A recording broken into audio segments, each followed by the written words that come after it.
15 Feb 2024 supreme court ने electoral bond case में अपना राय दिया और आगे जाके ये पॉलिटिकल पार्टी पहले जैसा इलेक्टोरल बॉन्ड को यूज नहीं कर पाएगा इलेक्शन में फंडिंग के लिए। सुप्रीम कोर्ट का कहना है इलेक्टोरल बॉन्ड्स आर अनकॉन्स्टिट्यूशनल। 2017 में इलेक्टोरल बॉन्ड स्टार्ट किया गया था फिनेंस एक्ट में अमेंडमेंट करके। कैश में अननोन सोर्सेज से पैसा आए, राजनीतिक दल उसी को खर्च करें जिसमें ना क्लीन मनी है और ना ट्रांसपेरेंट मनी है, मैकेनिज्म है। इस व्यवस्था को बदलने के लिए जो वैकल्पिक व्यवस्था बनाई है वो इलेक्टोरल बॉन्ड्स की है। इलेक्टोरल बॉन्ड को एज ए मनी बिल संसद में लाया गया था राज्यसभा को बाईपास करने के लिए। Most of the opposition parties इसके खिलाफ था, बट गवर्नमेंट इसको डिफेंड कर रहा था। आगे जाके सुप्रीम कोर्ट का 5 जज का बेंच मिलके ये बॉन्ड्स के खिलाफ अपना राय दिया। तो पहले जानते हैं ये इलेक्टोरल बॉन्ड्स आखिर है क्या। 2017 के बजट में इलेक्टोरल बॉन्ड्स को इंट्रोड्यूस किया गया था। गवर्नमेंट का कहना था जो जितना भी पॉलिटिकल पार्टी है इलेक्शन के टाइम में उन लोगों को जो फंडिंग किया जाता है उसमें एक ट्रांसपेरेंसी होना चाहिए, और वही ट्रांसपेरेंसी मेंटेन करने के लिए कि आगे जाके कोई ब्लैक मनी यूज ना हो, ये बॉन्ड्स को इंट्रोड्यूस किया गया था। तो नेक्स्ट जानते हैं कि ये बॉन्ड कैसे काम करते हैं। अगर आप कोई पॉलिटिकल पार्टी को फंडिंग करना चाहते हैं तो आप कोई भी SBI ब्रांच में जा सकते हैं। जाके वहां आपको कहना है कि मुझे इलेक्टोरल बॉन्ड्स चाहिए क्योंकि मैं कोई पर्टिकुलर पार्टी को फंडिंग करना चाहता हूं। 1000 से लेके 1 करोड़ तक डिफरेंट डिनोमिनेशन के बॉन्ड्स वहां अवेलेबल होंगे। आप जितना चाहे बॉन्ड्स खरीद सकते हैं, मगर इस बॉन्ड में ना आपका नाम ना आपका कोई डिटेल्स रहेगा। एक बार अगर आप ये बॉन्ड खरीद लेते हैं तो वो पैसा पार्टी के अकाउंट में जाता है और पार्टी को विद इन 15 डेज ये पैसा इनकैश करवाना होता है। अगर पार्टी ये नहीं करता तो आफ्टर 15 डेज ये जो पैसा है ये एक रिलीफ फंड में चला जाता है। तो अभी नेक्स्ट क्वेश्चन है कितना पैसा इलेक्टोरल बॉन्ड से रेज किया गया है।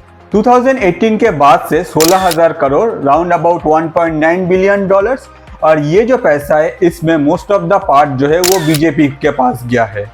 राउंड अबाउट 60% बीजेपी को मिला है, 10% मिला है कांग्रेस को, और रिमेनिंग बहुत सारा पार्टीज है जिन लोगों को डिफरेंट अमाउंट मिला है इलेक्टोरल बॉन्ड्स के थ्रू। तो नेक्स्ट क्वेश्चन है ऑपोजिशन पार्टी को एग्जैक्ट इलेक्टोरल बॉन्ड्स से प्रॉब्लम क्या है। प्रॉब्लम यही है कि भाई जिसको मिल रहा है वो तो खुश है, मगर जिसको कम मिल रहा है या फिर जिसको नहीं मिल रहा है वो तो इसका विरोधिता करेगा ही, और इसीलिए ज्यादातर ऑपोजिशन पार्टी ये इलेक्टोरल जो बॉन्ड्स है इसके खिलाफ था कि भाई मुझे अगर नहीं मिल रहा है, तुमको इतना मिल रहा है, तो भाई मैं तो इसको अपोजिट में ही खड़ा हूंगा। नेक्स्ट इशू था SBI को लेके। As SBI state run bank है तो ऑपोजिशन का कहना था कि अगर रूलिंग पार्टी चाहे तो वो देख सकता है किसको कितना पैसा मिला, कब मिला और किसने ये पैसा प्रोवाइड किया है, जिससे प्राइवेसी जो है वो बरकरार नहीं रखता, और इसीलिए ऑपोजिशन ये सब इलेक्टोरल बॉन्ड्स के खिलाफ में थे।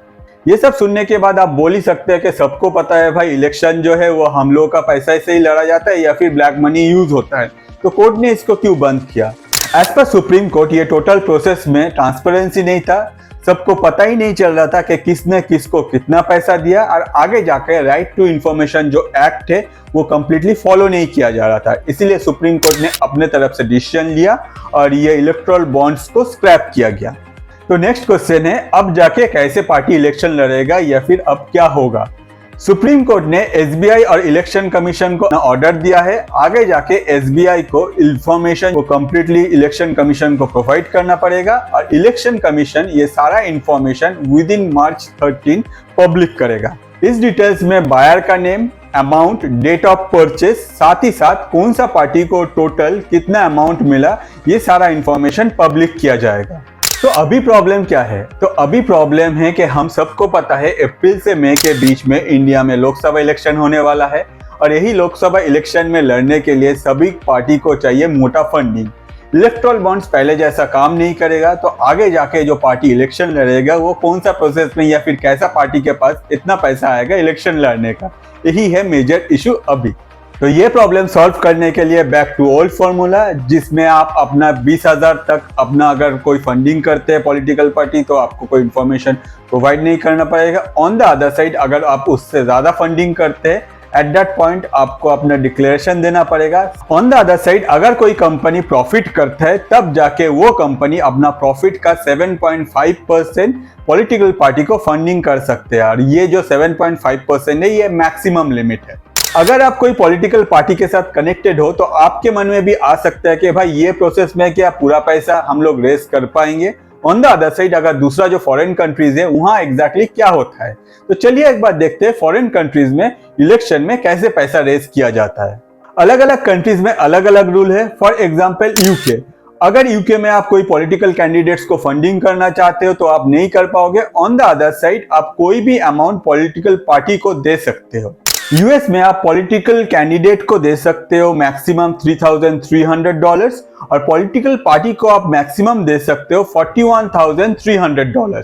इसके अलावा यूएस में सुपर पैक मतलब पॉलिटिकल एक्शन कमिटी है, जो कमिटी को आप जितना चाहे डोनेशन दे सकते हो। ये कमिटी अपने तरफ से आप जिस कैंडिडेट को सपोर्ट कर रहे हो उस कैंपेन में अपना जो पैसा है वो खर्चा करेगा। डायरेक्टली पॉलिटिकल पार्टी के पास वो पैसा नहीं जाएगा और आपका जो पैसा है, आपका जो फेवरेट कैंडिडेट है उसका कैंपेन में खर्चा किया जाएगा। अब आते हैं जर्मनी पे, जहां आप पॉलिटिकल जो कैंडिडेट है उसको आप डोनेशन नहीं दे सकते हो। ऑन द अदर साइड आप पार्टी को मैक्सिमम $12,000 डोनेशन दे सकते हो। उससे ज्यादा अगर आप डोनेशन देने जाओगे तो आपको पूरा जो इन्फॉर्मेशन है वो डिस्क्लोज करना पड़ेगा।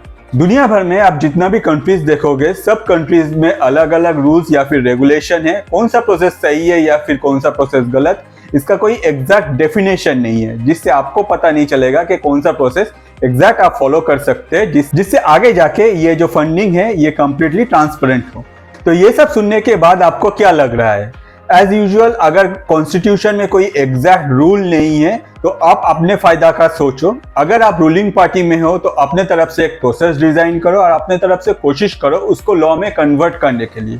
और अगर आप ऑपोजिशन में हो और आपका जो फंडिंग है वो डिक्रीज हो रहा है इस प्रोसेस में, तो आप उसके अगेंस्ट में खड़ा रहो, कोर्ट में जाके केस करो। अगर आप केस जीत जाए तो बहुत अच्छा है, अगर आप केस नहीं जीत जाए तो जो रूल्स है या फिर जो लॉ है वो आगे जाके हमारे कॉन्स्टिट्यूशन में ऐड हो जाएगा। टू बी वेरी ऑनेस्ट, ये टोटल प्रोसेस में जितना सारा स्टेप लिया जा रहा है ये हम इंडियंस के लिए है, मगर ये टोटल प्रोसेस में ना कोई हम इंडियन से पूछता है कि आपको क्या चाहिए, ना कोई हम लोग का कोई वैल्यू देता है। अगर कोई मुझसे पूछे तो मैं कहना चाहूंगा कि इतना पैसा जो इलेक्शन में खर्चा किया जा रहा है, इंस्टेड ऑफ दैट अगर वही पैसा इंडिया का जो मेजर इश्यूज है या फिर इंडिया का जो डेवलपमेंट है उसमें खर्चा किया जाता है, तो हम लोग इंडियन का जो लाइफ है ये कुछ अलग ही होता है। कोई हम लोग का फेवरेट लीडर्स का इतना जो इमेज है उसको वो करने के लिए इतना पैसा खर्चा करना, अगर आप वही सेम पैसा हम लोग जैसे जो साधारण इंडियन है उन लोग के लाइफ को एक बेटर करने के लिए खर्चा करते तो शायद हम लोग एक बेटर लाइफ लीड कर सकते या फिर इंडिया और भी ज्यादा तरक्की करता और भी फास्ट। तो आपको क्या लगता है ये सब सुनने के बाद? आपका क्या एग्जैक्ट फील है regarding this electoral bonds issue? Comment कीजिए, क्योंकि अगर आप कमेंट नहीं करेंगे मुझे पता नहीं चलेगा कि जो कोई भी मेरा वीडियो देख रहे हैं उसका क्या सोच है। अगर मैं गलत हूं तो मुझे बोलिए, अगर आपके पास इससे भी बेटर कोई सोल्यूशन है तो वो भी मुझे जानने का हक है। इसीलिए मैं आपको कह रहा हूं कि प्लीज कमेंट कीजिए और अगर आपको ये वीडियो सही लग रहा है तो ये वीडियो को शेयर कीजिए और साथ ही साथ मेरा ग्रोथ के लिए प्लीज चैनल को सब्सक्राइब कर दीजिए। आज के लिए इतना ही। मैं अतनु, थैंक यू।